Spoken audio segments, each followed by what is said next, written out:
Hello, and welcome back to another episode of Mr. V's Camping Chair Chat. My name is Mr. V, and for those of you watching on video, I am sat just before the final corner of the Bahrain International Circuit, where all 10 Formula 1 teams have just been for pre-season testing.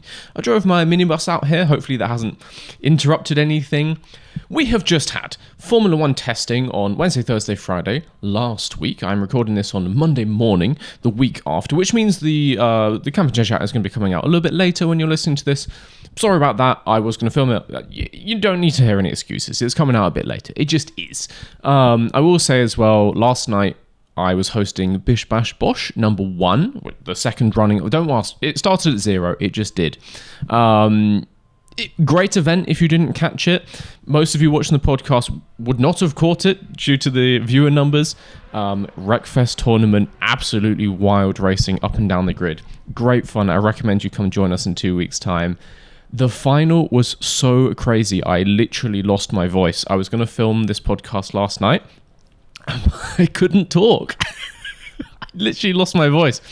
So I've been on a careful diet to soothe my vocal cords back to health this morning, mainly consisting of about 6 or 7 black coffees and 2 packs of cigarettes. Really excellent stuff for the larynx. That's a joke, of course. No cigarettes. The coffee is not a joke. I have done that, so I might be sounding scratchy today. Anyway, you don't care about me. You care about Formula 1 testing. Well, actually, in this episode, we're going to talk about testing.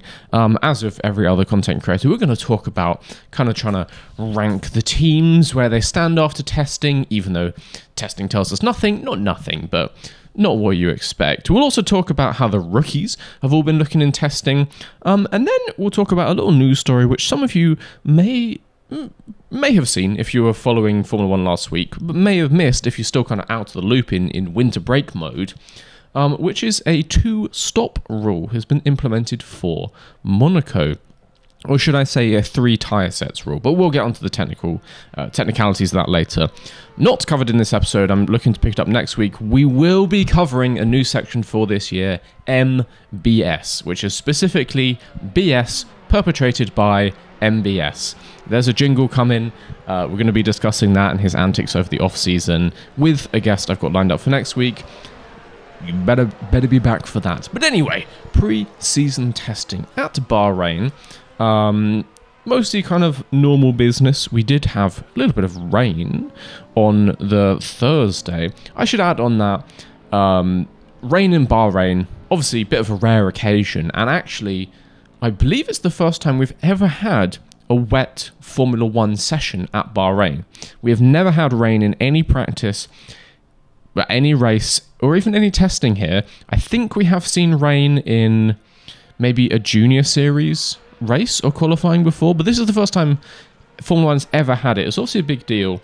People could see it coming in the forecasts, and there was talk about which teams had actually brought any tyres for it. Most of the teams didn't. I think only Haas and one other team had actually even turned up with any intermediate tyres. It's not like a race weekend where they all get the same set of tyres. They can all choose from Pirelli, so you can turn up with loads of softs if you want. You can turn up with loads of hards. It depends on your test plan.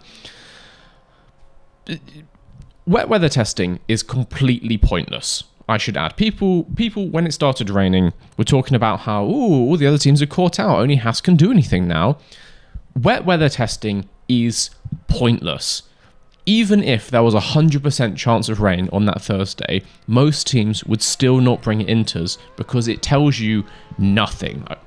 To clarify, you can learn some things, and maybe for Haas, it's very good to put Ollie Behrman out in the wet, and I think it was Ollie Behrman went out. It might have been Kevin Magnussen, in which case, completely ignore this.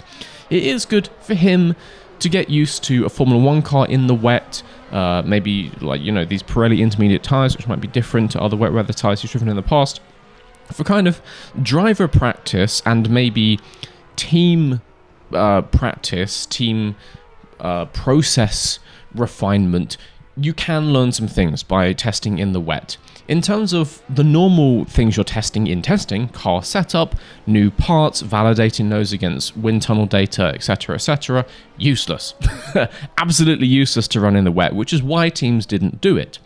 If it was going to be 3 days of downpour, yes, they would have turned up with wet tyres and figured something out. and then probably complained to the FIA and got some like additional testing session in a week's time when it's dry. But yeah, just to clarify that one, why the teams didn't do that is because it was completely unhelpful. So, other than a bit of a downpour on Thursday, we had a pretty normal test session, and actually on track, uneventful compared to previous years. No teams seemed to be in like full-blown struggle mode. There were a couple strugglers, don't get me wrong, but no teams in full-blown struggle. Like all 10 teams ran all 3 days, not for the entire day, but they ran every day. No one like crashed, no one exploded a car, any of these things. But I will say, off track, from track organization point of view, very bizarre testing. We had a red flag on one day because the power went out for the entire circuit. How does that happen? Did Bahrain forget to pay? Did they forget to pay their bills for the month? How'd you get a power cut? And then, obviously, it's grid infrastructure. Like, it's very reasonable, but still very silly. And we also had a red flag for a bus parked in the runoff zone for the final corner. That one is insane to me. How do they get there in the first place? And then why would you stop there? It makes no sense. So anyway, a couple weird things for that, but mostly just 3 days of running. I will caveat this by saying I didn't watch all of it. It's 8 hours a day, 9-10 hours plus if you're watching the lunch break and the preamble and stuff. It's just a lot. I've got a social life. No hate to anyone who did watch all of testing. I know some content creators who did. You go, girl. You do you. Good on you, babe. I didn't. I was doing other stuff. I've seen some of it several hours a day. And I've seen kind of like their headlines and done a bit of reading around it. So, let's get into who's looking good and who's looking not good. People love to rank the teams, give a 1 to 10.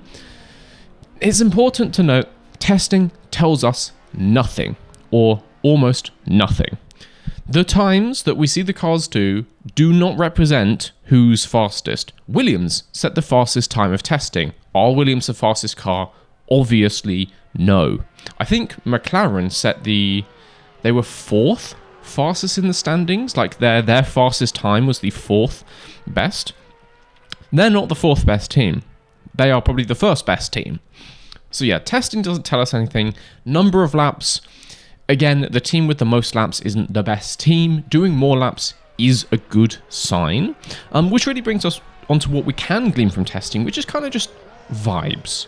Testing analysis is majoritively vibes-based. Does a team just turn up, get on with everything they wanted to do, look generally happy when the drivers do interviews, do the staff in the garage seem to be just having a good day? It probably means they're having a good testing and they've made some good progress over the winter. Does everyone in the garage look stressed out of their minds? Are the drivers close to tears in the interviews? Are they constantly spinning, changing the setup, having to go in the garage for massive setup changes? In that case, that's a bit of a struggle week for that team. Not great. Teams that had a bit of a struggle week, Sauber, they're just having like a struggle 2 years at this point. Aston definitely had a struggle week. There are reports that both of the drivers were ill. Lance Stroll certainly had to miss the Friday, and he was ill on the whole week. And I think Alonso was also under the weather, so not great for them. And the team just seemed to be having some issues getting the car put together as well. Red Bull, funnily enough, spent quite a bit of time in the garage. Did the least laps out of any team just because of the sheer amount of time they were in the garage fixing stuff. They had a couple full car failures. I think a pneumatic failure for Lawson one day, that kind of thing. Not great. It doesn't mean they're slow, but it might be indicative of, a bit of a struggle to get the same level of progress of other teams over the winter or in the next few months. It might be indicative of some inherent issues in the car. Maybe their engine for this year is a bit less reliable and we might see a few more engine failures for Red Bull, that kind of thing. So yeah, it's vibes based. And I will say, yeah, bad vibes teams, Sauber for sure, Aston Martin, Red Bull, honestly, kind of mid vibes, not great for them. Good vibes teams, McLaren, very solid, turned up, drove a lot, didn't really have any issues, were quick. Mercedes, funny enough, very good vibes, looking great, both drivers looking quick. Ferrari was kind of fine. Alpine, surprisingly, very good vibes. They've done maybe less technical changes than other teams, but I guess that means less new stuff to not work. And so it's basically, it's largely the same car as last year. And so they were like, right, we know what we're doing. They just started driving around loads. And so, yeah, going pretty good for Alpine. And I want to say Williams as well. Pretty good vibes teams. They were obviously going for the glory laps with Sainz. They even came out and said, Sainz came out and said, don't expect me to be winning races. Don't even expect me to be on podiums this year. But the team is moving forward. So, tempering expectations, but positive. So yeah, good vibes for Williams. So that being said, with the caveat that testing tells us nothing, let's rank all the teams, because I'm a content creator and that's a legal obligation of this profession. So let's go through all the teams, number 10 up to number 1, but I'm kind of going to put them in zones. You'll see what I mean. I'm not just going to say this team is number 10, this team is number 9. We'll kind of like roughly place them. Is this me hedging my bets? Yes. Because then you can't say I'm wrong. I might still be wrong. But I think it's a more accurate way to put it. And also, form in Formula 1 is dependent on lots of stuff. You could be quick in Bahrain, but then that doesn't translate to Monaco. You could be quick in, let's say, Monza, lots of straight line speed, but then you're very slow in Zandvoort because you can't handle a low speed corner. So performance is kind of in ranges anyway, and teams flip-flop between second and third, let's say, track to track. And then we have things like Mercedes, who's very quick when it's cold and not very quick when it's hot, which we'll come on to in a second. So yeah, we start out with team number 10, sort of /9. I'm going to go Sauber. Shocking, I know. They were just slow. They had the slowest overall times. They looked to be struggling kind of with the car. The drivers certainly were struggling to drive the car, particularly Bortoleto. In a way, Bortoleto is in a good position because there are zero expectations for success when driving this Sauber. If he gets P19 in the driver standings this year, that's a great result. That being said, clearly that Sauber is not easy to drive. Bortoleto, I would imagine, was not having a fun week. Yeah, it looked like a handful. It looked like they couldn't get it turned in. It looked like they couldn't get on the power, which is not ideal because turning and accelerating are quite crucial for driving fast. So yeah, Sauber, I would say 9/10. The reason I don't just put them purely in 10 is it can still be dependent. I still think they might come along through the year. I'm not saying they will, but I don't see it as a given that they're just the slowest team for the rest of the year. I said it in my bold predictions video. I can see people, particularly Haas, falling back due to lack of resources, due to lack of support from Ferrari, their kind of like big brother team. Whereas I see Sauber having a bit more of that external support. Obviously, Audi coming in next year. In a way, it makes sense for them to throw this year, get P10, get the most wind tunnel time. But in another way, lots of wind tunnel time is good, but it's not helpful if the thing you're developing is basically not even a Formula 1 car anymore. Like, they have more wind tunnel time, but it's not infinite wind tunnel time. You can't design like a whole new car. Still, lots of it will have to iterate on what currently exists. And so I would imagine the Audi organization would want this green and black monster to be not too far off the back, so they've got like a stable platform to develop onto for 2026 onwards. Because while the aero and engine are completely different for 2026, lots of the car isn't. There's still development on chassis. There's still development on vehicle electronics and control systems. All of these things will largely carry over for 2026, and so it makes sense to make them as good as you can now. So Sauber probably P10, but I think with some lucky results they could leapfrog in the constructors by the end of the year. Let's see. My next team up, I would say 8/9/10 is Haas. Haas, for the most part, looked okay. Definitely in the Komatsu era, coming out of the Steiner era, they're much more of a keep our heads down team. We're just going to get to work, do our job, do it as good as we can. They did a lot of laps, which is a good philosophy. It's always helpful. You learn more, and so you can develop more. But they were not without issue. One of the headlines of day 2 is the engine cover just came off Ollie Behrman's car. Suboptimal for overbody aero, I would say. You could say it's a freak accident, but it didn't happen to anyone else. It happened to Haas. So clearly they did something wrong. So yeah, Haas was not without struggles. They were quicker than Sauber in testing. Not that that means anything. But yeah, I just see them as being the team with the least resources. Haas historically has been an early season team, i.e. they're normally okay at bringing something good over the winter, and then they kind of just fall back. Think back to previous years when they got like P5, P6 in Australia. I'll put the year up on the screen. I don't remember what that was. They often have a good start to the season, then just kind of like fall into obscurity.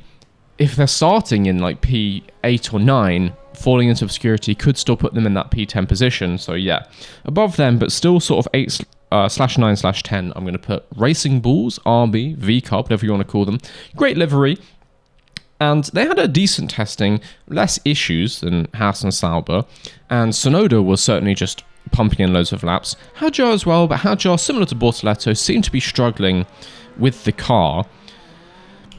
Step up to Formula 1 is hard, and it's hard to step up at a time when the team is testing new stuff, and you're not just driving normal laps. The team is asking you to do very specific things during these laps, which is one thing that pundits during testing don't normally cover.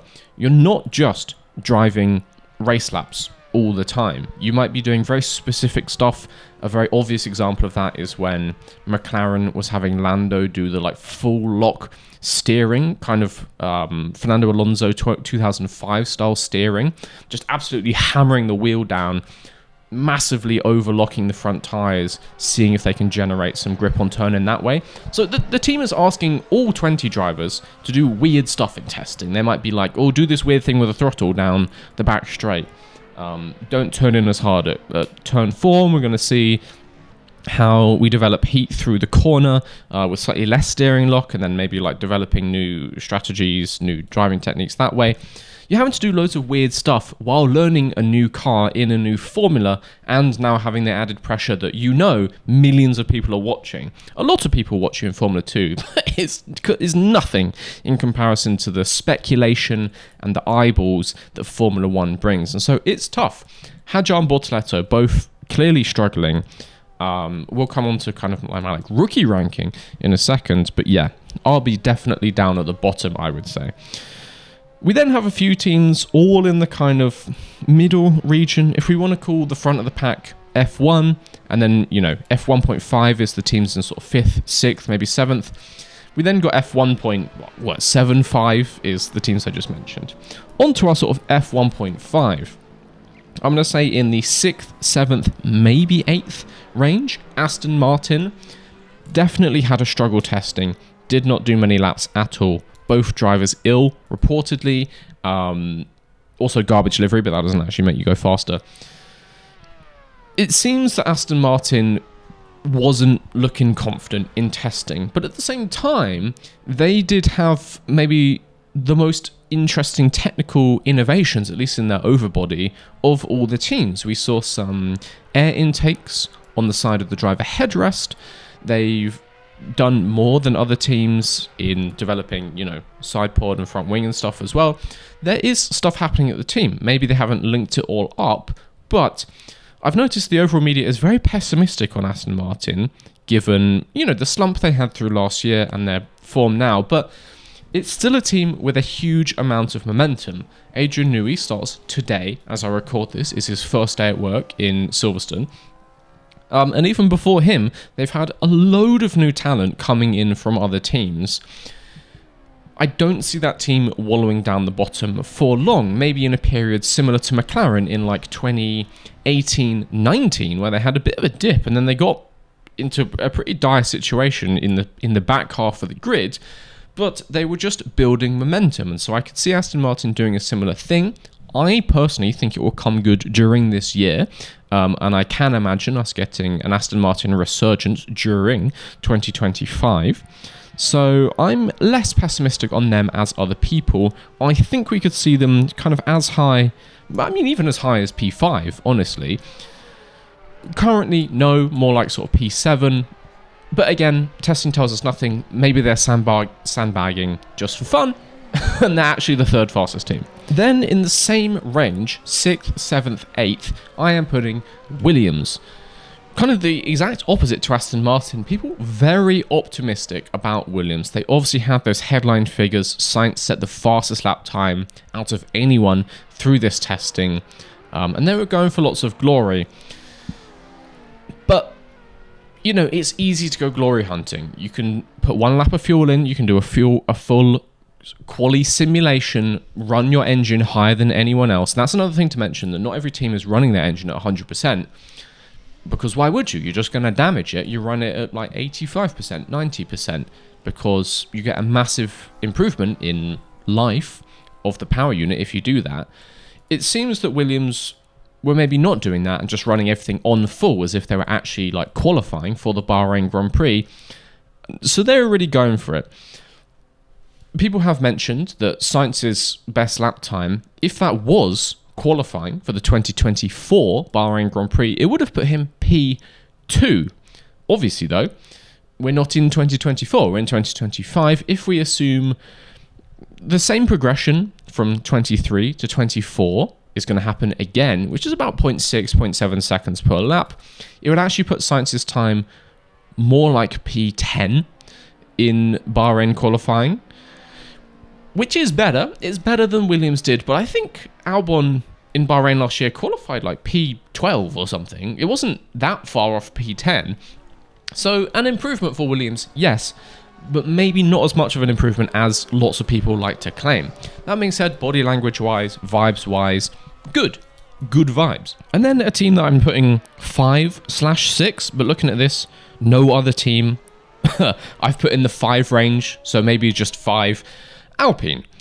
Alpine obviously had a terrible start to last season, but did start to come good again towards the second half of 2024. Again, very established organisation, kind of in the same boat as Aston Martin now. They've got people working there, been working there for a long time. They can develop mid-season. And the development from the end of 2024 seems to be carrying on. They seem to be in a healthy place. They just had a good overall testing, like no major issues for Alpine. Pierre Gasly seemed happy. Jack Doohan didn't seem to be displaying the same struggles that we saw from Hadjar and Bortoleto, but that might just be because the car is struggling less. So yeah, Alpine seems to have got themselves back up to the best of the rest. No, not best of the rest. Best of the midfield. You know, scratching on the points kind of position that they were at the end of last year. Kind of good for them. Glad to see that such a nice livery, and if you say that livery is bad, you are wrong, get out. It's nice to see that team kind of getting back to that point. I would love to see the Enstone team getting back slightly higher, you know, fighting up with the front runners, fighting for podiums every now and again. Wait, why would I want that? I don't like Alpine at all. What came over me? I don't know why I said that. Sorry, I'm deeply sorry to all of you.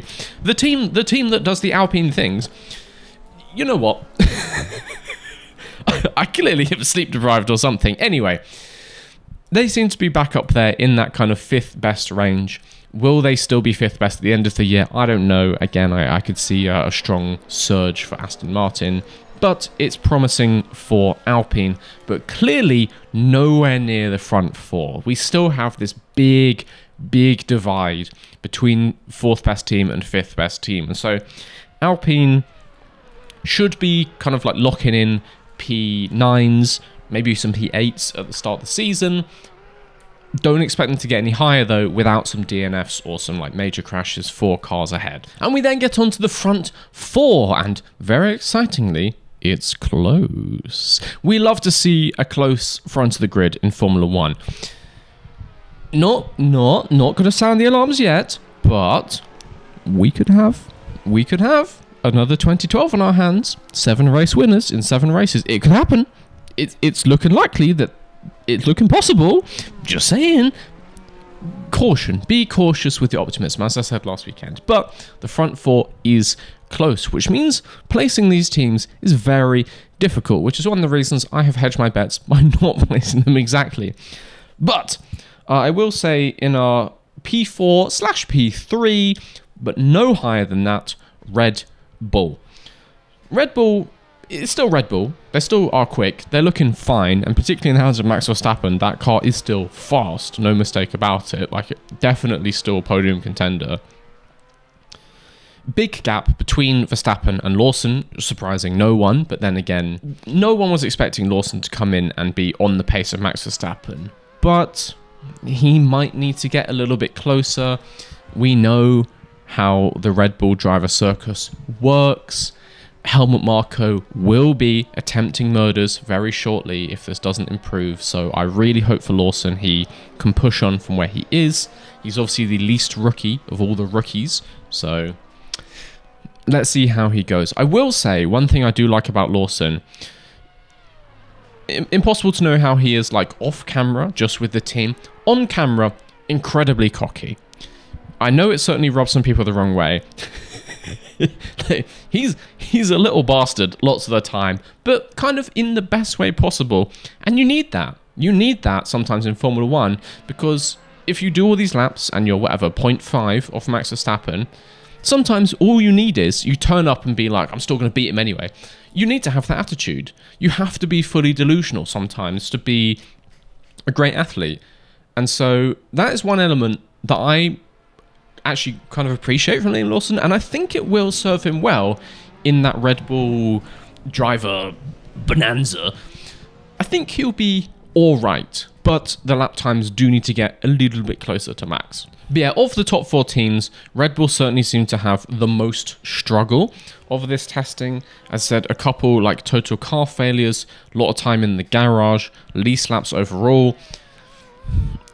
It's not a great place to be. Body language wise, definitely the worst of the top 4, but it's Red Bull. They haven't been outside like a top 3 team, a top 4 team for what?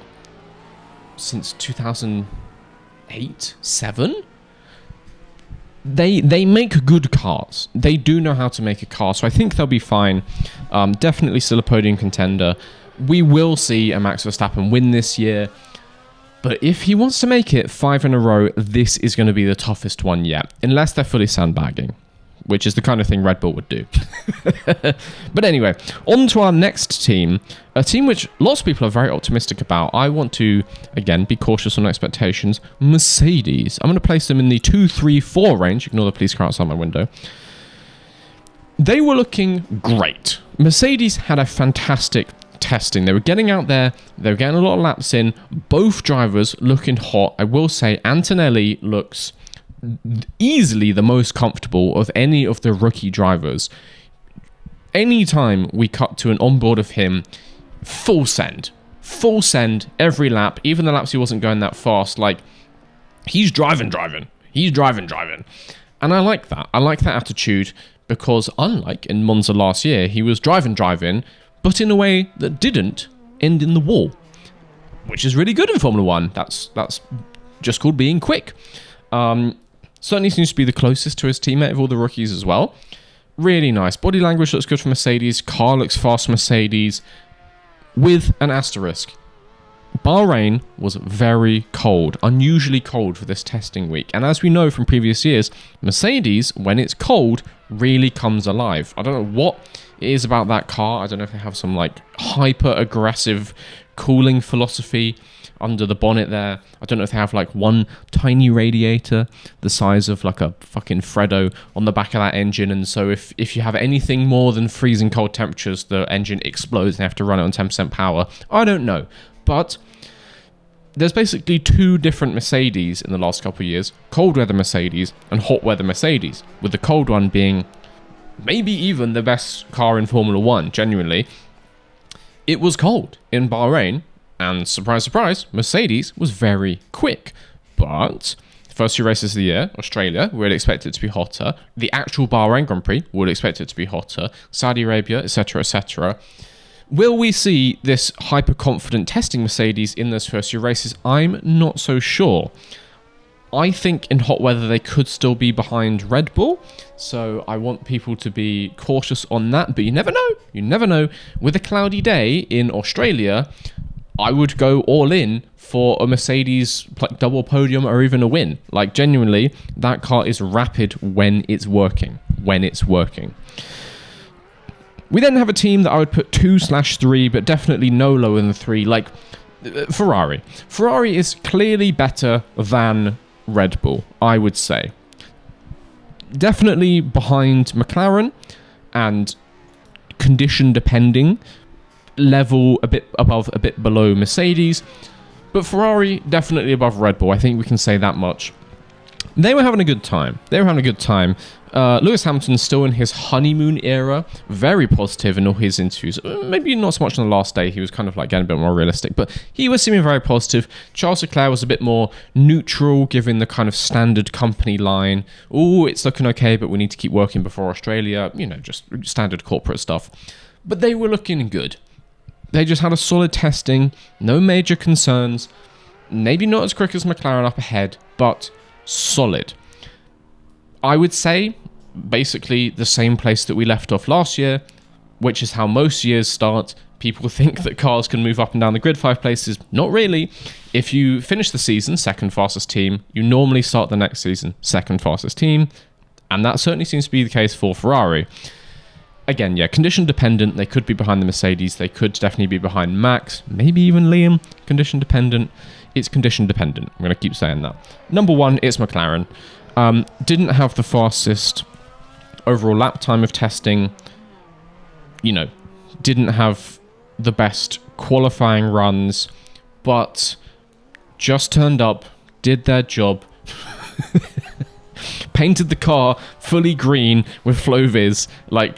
We paid for this FlowViz, we're going to use all the FlowViz.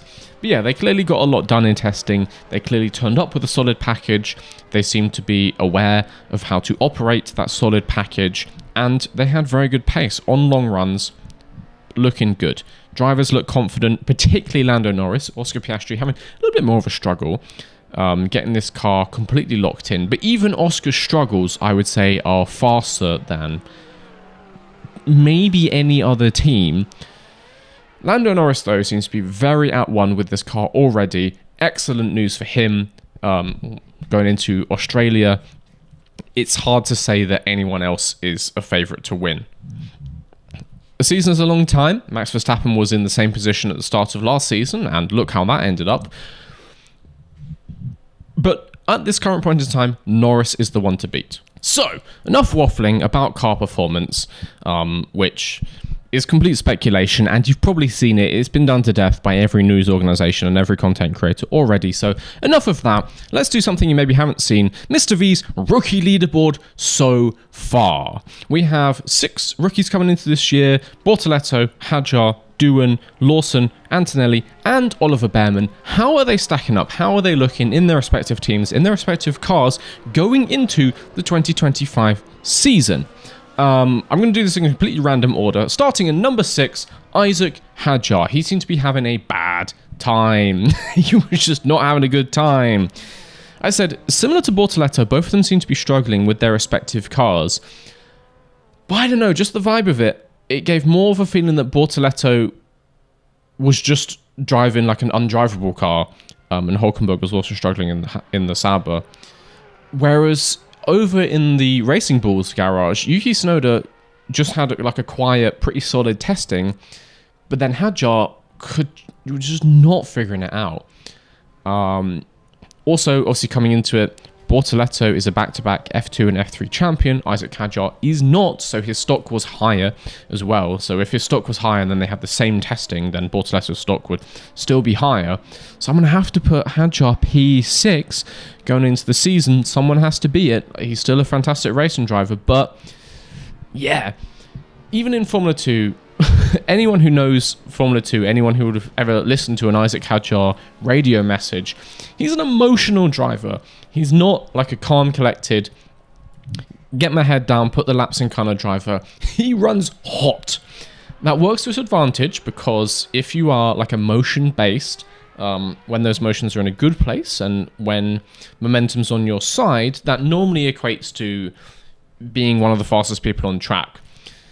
But the momentum is currently not on his side, and I would expect it to take a few races for that momentum to turn around. So currently P6. I'm not saying that he's going to be the worst throughout the season, but I can see Hadjar starting the season the worst. Then in P5, just for similar reasons, I'm going to have to give it to Bortoleto. I think in pure talent, Bortoleto is higher than P5 out of these 6 guys. But current form, yeah, 5th best, just because he has to turn up dressed in that abominable green and black race suit and drive that abominable green and black car. It's just not a fun day in the office. So really hard to be confident in a Sauber currently. I believe Bortoleto to be very talented, but yeah, momentum once again not on his side because there's absolutely nothing from the team pushing him on. After that, I would say the top 4 on this list are all in good places. They seem to all be going into the season with a good amount of confidence, which is very important in Formula 1. So this is not to say that like P4 is bad by any stretch of the imagination. All of these top 4 seem to be, set up well for 2025. So really these mid places are just people who are getting on with it quietly. I'm going to have to put... It's kind of tied. Jack Doohan and Ollie Behrman. Let's put Jack Doohan just because they both had a quiet testing. They both had a quiet off-season. Except for when everyone's speculating that Jack Doohan's going to get fired before Australia due to Franco Colapinto. Those rumours obviously not going to go away. I would expect them to start up again, particularly as we get closer to the Australian Grand Prix. It can't help. It certainly won't help. Unless Jack Doohan has some, reverse psychology filter in his brain, and every time someone mentions Colapinto, he gets faster, which can be a thing. The pressure can make some people faster. But, it would be much nicer to turn up in Australia and everyone heralding you as the greatest thing to happen to motor racing since the invention of the steering wheel. So having all these rumours, it must just like cool things off a little bit. But Jack Doohan just had a solid testing, not on Gasly's level in that Alpine, but not as far off as some of the other rookies. I'm going to stick him in sort of P4, just sort of fine. I do worry for him because I worry people setting unrealistic expectations, people saying he would need to beat Pierre Gasly to keep his seat ahead of Franco Colapinto, which is entirely unfair. Pierre Gasly is one of the best drivers in the sport currently, and at the end of 2024, we were starting to get like old school pandemic Gasly back, where he was putting an out of the points car up in like P5, P6 in qualifying, which fully shouldn't happen. To beat that for Doohan as a rookie is fully unrealistic, but he was relatively close to Gasly, and I think if he can continue that, me personally, he's done enough to keep that seat. I'm assuming any Colapinto fan would argue differently, which is going to make it difficult for Jack, but he's looking all right. P4 for him. P3, I am going to put... Oh, tough one. It's between Lawson and Behrman. I'm going to put Liam Lawson. I think if it was anyone else, then, and if Red Bull maybe was doing a little bit better, the pressure would be on for Lawson more. But Red Bull seem to have fallen down, and the consensus is that they're now the 4th best of the top 4 teams. Because they seem to have fallen down, there's less expectation for them to like win and be on the podium every race as there was maybe 2 years ago. And then because Liam Lawson is such a self-confident, cocky little bastard in the best way possible, love you Liam Lawson, I can see him kind of using that to his advantage. Yes, he's not as quick as Max, but he seems to be kind of okay with that situation currently. However, the pressure is going to remain for him, and as much as he can put on this bravado in interviews, that will register somewhere in his mentality, which will have some kind of negative effect. Impossible to say if it's a big one or a small one, but again, it can't help, can it? So for that reason only, I'm going to put Liam Lawson P3. He's looking okay. If he had a different teammate, you put him like P2, honestly, but he's got Max at P3. P2, Oliver Behrman, just had a very solid testing. Obviously, he's already driven 2 races in this Haas, so a little bit more comfortable with the team, with the car, other than the car imploding at one point in testing. Relatively quiet for Haas, just doing lots of laps. Seems to be okay, but then again, not setting any spectacular headlines in the same way as our number 1 rookie was, Kimi Antonelli. It's easy to understand the hype when you watch him drive. I don't know if he's gonna have the best career out of these 6 rookies, but my god, is he going into 2025 with the most confidence. He got in that car and was immediately just chucking it around Bahrain, but in a good way. He was just on it the whole time. If you watch any of his onboards from any portion of testing, there is no point where he looks like he's going slowly, where he looks like he's coasting into a corner, where he looks like he's just gently bringing it round to preserve the tires. He's like, no, this is a fast car, I'm gonna drive it fast. But it was just looking good. And he has a very kind of enigmatic way of driving. I can't explain it, you just have to watch. But he has a very charismatic driving style, is the sensation I got through my television. And yeah, I just the hype is real, honestly. Antonelli looking relatively quick to Russell, not on Russell's level, but again, that's having Russell as a teammate is almost as bad as having Verstappen as a teammate. I think people still underestimate Russell. He is top 3 or 4 driver in Formula 1. Formidable teammate to have, but Antonelli is probably the closest to his teammate of any of the rookies to Russell. That's a pretty good place to be. And so Antonelli clearly having the best time of all our rookies. We shall watch his career with great interest. And that kind of wraps up the Mr. V testing wrap-up review. One other thing I would like to mention in this podcast, though, news came out in the middle of last week, I want to say on Wednesday or Thursday, that a rule has been implemented, a special race procedure ruling for Monaco only in 2025. I don't know if it's just this year, if it's been extended, but certainly for this year, that all cars will have to run 3 tyre compounds throughout the race, i.e. it's a minimum 2 stop, whereas every race is still a minimum 1 stop. This is an idea that's been proposed for a very long time. Longer than you would imagine, a very long time in Formula 1. Because obviously, Monaco is a bit processional. It's decided largely on a Saturday. If you qualify at the front, people can't really overtake. And so if you just get a good pit stop and a decent strategy, you just stay in the position you qualified. Yeah.